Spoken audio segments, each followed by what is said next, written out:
What's happening, you guys? I'm TJ Harmon right here on YouTube, overrated_row on Twitter. Thanks for joining me for my NFL weekly picks for the 2015-2016 season. Of course, throughout the video, you will see some facts that you should need to know for week number 3 and something that you didn't know. So let's get on with our weekly picks. We start with the Thursday night football game between the Washington Redskins and the New York Giants. Redskins winners last week over the Rams. The Giants still looking for their first win of the season. They're 0-2, and it just seems like the Giants got to get themselves together because meanwhile, Tom Coughlin's trying to work for his job, and Eli Manning, I've told you, is not the same quarterback, but he could still throw wonders with that Odell Beckham Jr. looming over there. So I really believe that the Giants will have their work cut out because I'm not too sure of this Washington team coming into MetLife Stadium.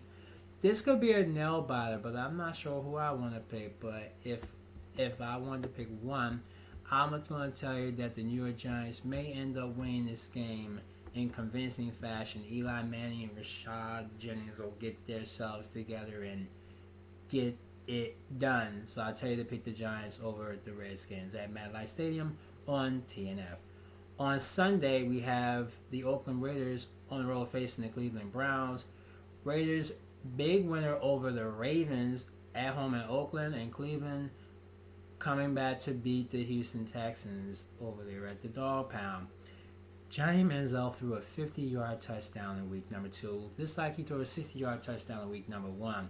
Do we see something similar or even something smaller for this Browns team here at home against the Oakland Raiders? Hey, they starting to click on all cylinders. Derek Carr passing for a couple touchdowns, I believe it was, and Raiders have a solidified, decent team this season, and I think this is going to be a barn burner here.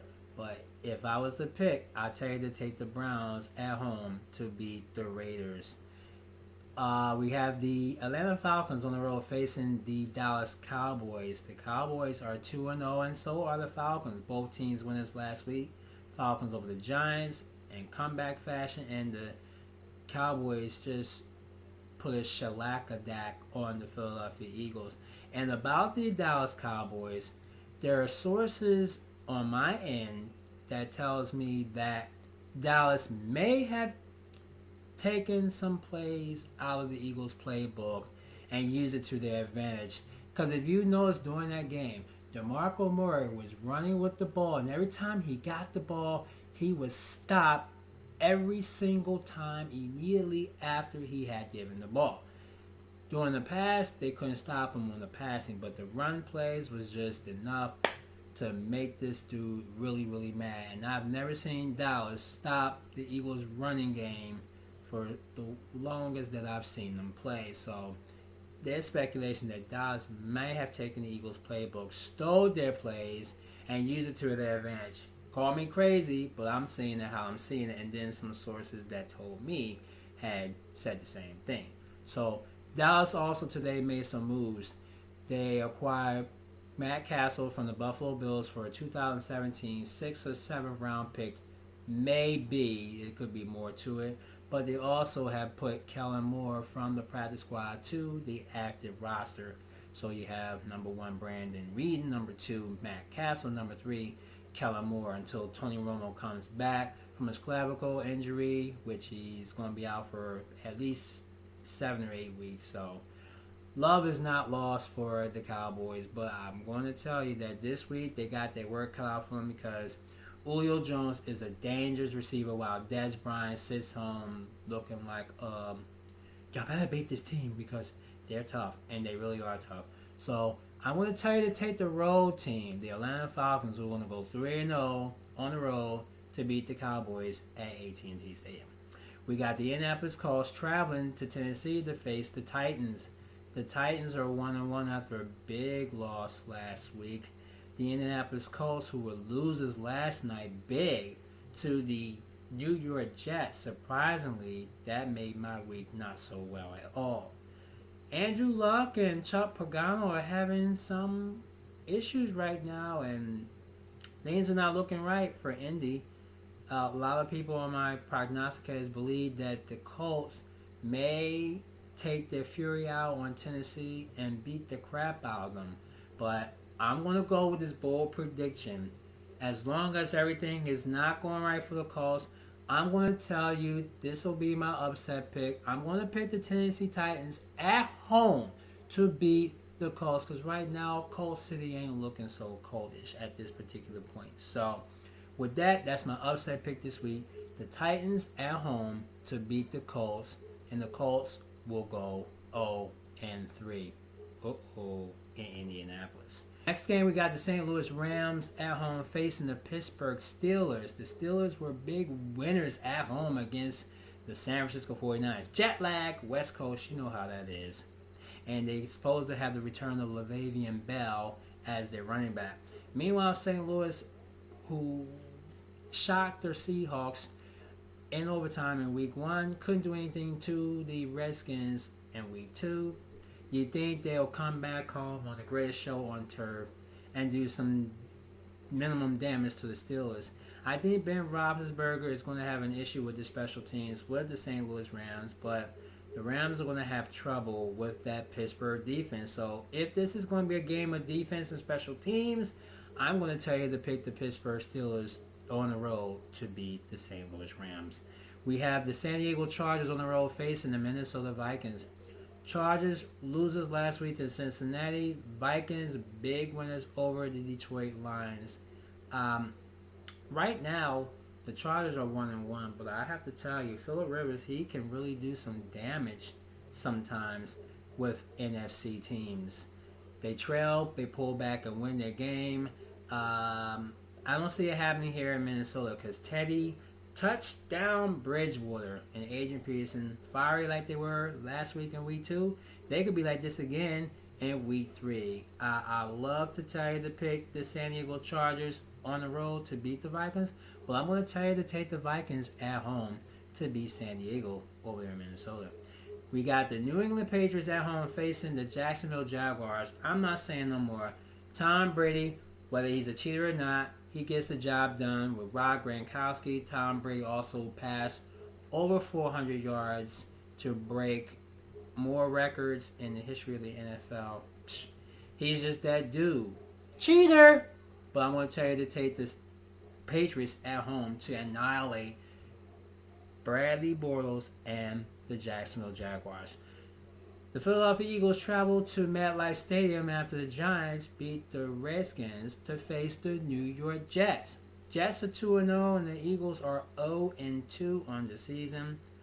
And it's just unbelievable that Philadelphia is 0-2 right now because the genius of Chip Kelly, he blames himself, not the team, on the latest 2-game losing streak right now. First 2-game losing streak since 2007, somewhere around there, even when Andy Reid was here with the team. But I still believe on my mean green machine. They're just having some issues right now. Once again, sources are saying that the Cowboys stole plays from the Eagles. That's how they were able to stop Murray, had Bradford all over the place, and he just looked kind of lost over there. But here is my situation. If Bradford gives the Eagles another game like he had the last 2 games, I would tell Chip Kelly to bench him and put in Mark Sanchez until Bradford gets his act together, because right now things are just not working with the Eagles at this particular point. He do all these moves, get millions of dollars on players, especially Byron Maxwell. I know Maxwell can do better than what he did in the last 2 weeks. I think the Eagles will prevail in stopping this Jets defense because of the Darrell Reeves and company and that offensive line with Chris Irie. The Eagles defense need to stop that front 7 of the Jets, or it's going to be another long day for the Eagles. The Jets 2-0, by the way, and I'm looking at it right now that something has to give. I'm going to tell you to pick the Eagles on the road to get their first win this week and beat the Jets. The New Orleans Saints are playing the Carolina Panthers. The Panthers truly are 2-0 in this young winning season with Cam Newton. They beat, I forgot who they beat last week. And the New Orleans Saints were at home facing the Tampa Bay Buccaneers, and they got shell-shocked by Jameis Winston and company because Drew Brees is hurt, and he's not even going to be playing this week. Derek McCown, I think that's his name, he's going to start for the New Orleans Saints. It's not going to make much of a difference. Cam Newton at home, dangerous, terrifying. New Orleans, look out. Carolina at home should beat the New Orleans Saints. The Baltimore Ravens in their home opener, they will be facing a team that they seem to always beat every time, and that's the Cincinnati Bengals. This is an AFC North battle here in Baltimore. Baltimore's 0-2, by the way. They just can't seem to get their act together. And John Harbaugh, he's got a little bit of sense of urgency right at this particular point. But Mark Lewis and this Andy Dalton Cincinnati Bengals team are 2-0. Can they keep the momentum up in Baltimore? Baltimore is feisty right now because I know Joe Flacco has been having a bad season so far, even throughout the preseason, by the way. I'm going to tell you to take the Cincinnati Bengals in Baltimore to really put the Baltimore Ravens in the 0-3 position that they've never seen, even while Ray Lewis was with the team. Cincinnati on the road to beat the Ravens.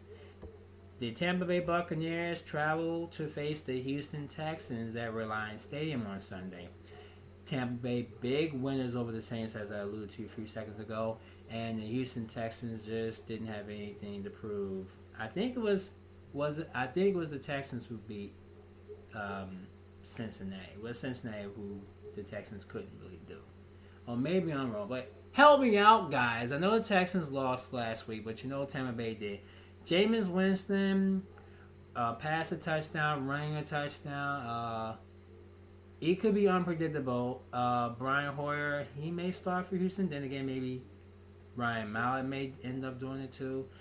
Right now, I'm going to say Houston. And don't forget, Arian Foster will be back. Running for this team this week. So I'm going to tell you to take the Houston Texans at home to get their first win of the season by defeating the Buccaneers over there in Houston. Late games on Sunday, we got the Arizona Cardinals at home facing the San Francisco 49ers. Cardinals blew away the Bears in Chicago, and of course the San Francisco team were blown out by Pittsburgh over there in Stilltown.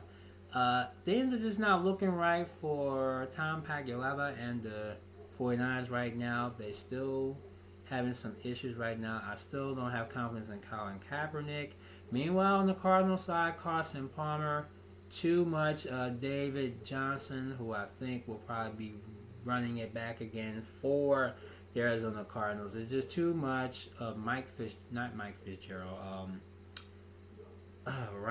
Is it Ryan Fitzgerald? Whatever the case may be. But I tell you to take the Cardinals at home in the Great Desert to beat the 49ers.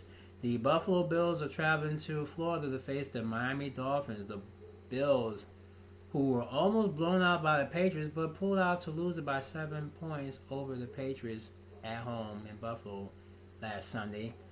They're going to Miami, where Miami couldn't do anything to the Jacksonville Jaguars on Jacksonville's home turf after Miami's big win against the comeback from behind win over the Redskins in Week 1. Buffalo is superior right now. Tyrod Taylor, I don't know how I underestimated him. He's a damn good quarterback, and Rex Ryan did the right thing by making him a starter, because I think that Buffalo D is going to give that Miami Dolphins and Alan Landry some issues in that receiving line of Miami. And this is Miami's home opener, by the way. And this is an AFC East division rival game, by the way. So each team 1-1, but right now I'm going to tell you to take the visiting team, the Buffalo Bills, to edge out the Dolphins on the road in Miami. We got the Chicago Bears traveling to face the Seattle Seahawks. The Seahawks are 0-2, and they're playing at home with their 12 men, which is their fans. Chicago's going to be without Jay Cutler for 3 to 4 weeks, so It looks like Josh McCown may end up being the starter for the Bears this week. The Bears are 0-2 also in this crazy football season. And I'm going to tell you right now, they're not going to have no chance with Russell Wilson and Jimmy Graham, because I think they're going to connect on all cylinders this time around, because Jimmy Graham has not been getting the ball too much. But I think Pete Carroll have said to his team, get the ball to Graham, get the ball to Graham. Let Marshawn Lynch do what he do best, run the football. Seattle, big win at home this week. Northwest, great Northwest, over the Bears in Seattle. Count it. Sunday night, we got the Denver Broncos in Motown facing the Detroit Lions, who are also 0-2 on this season. Just crazy 0-2s all over the place. Denver come from behind win over the Chiefs on Thursday Night Football last week. A fumble ended the game and the Broncos pulled out the win. Detroit just couldn't have no answers to Teddy Bridgewater and that Minnesota front line. Matthew Stafford having some issues right now, and he's playing at home. He's playing against Peyton Manning, and I still don't think the Lions are going to win here either. Denver is just too much, too big, too strong for that Detroit defense. Even with the running back of Amir Abdullah, it's not going to make much of a difference. I tell you to take the Broncos in a whopper in Detroit to beat the Lions. And on Monday Night Football, it's the Kansas City Chiefs facing the Green Bay Packers at Lambeau Field. Kansas City, a very heartbreaking loss to Broncos last Thursday night. Green Bay, a big winner on Sunday night against the Seattle Seahawks. Aaron Rodgers and company, even without Jordy Nelson, they're still dangerous. Randall Cobb, James Jones. Don't forget A. Lacy, but I think Lacy may be having some issues with his ankle or something, but they expect him to play in this game. I gotta tell you, Alex Smith has not surprised me, and I went on to pick this team over Denver, and I was so wrong, and I'm not going to pick Kansas City at this game, at this juncture, because Jamal Charles, he's fumbling the ball too many times. He had 3 fumbles in that game, and the Broncos just pulled out that win. So he's going to fumble again because that Green Bay defense is going to be too much for Alex Smith and Jamal Charles. Whatever the case may be, I'll tell you to take the Packers at home to beat the Chiefs at Lambeau Field on Monday Night Football. Those are my Week 3 picks. What are yours? Post your thoughts and your picks and comments down below. I'm TJ Harmon on YouTube, overrated_Raw on Twitter. Here's my question of the week. Do you think the Dallas Cowboys, I said it earlier, stole the playbook of the Philadelphia Eagles during that debacling win over Philadelphia? You guys let me know, because I'm still thinking Dallas played too much to perfection in that game. So you let me know what y'all think of that question. And hey, I'll read some of your answers maybe later next week. But thanks so much for watching me this week. Talk to you next Tuesday night for Week 4 of the NFL season. See ya.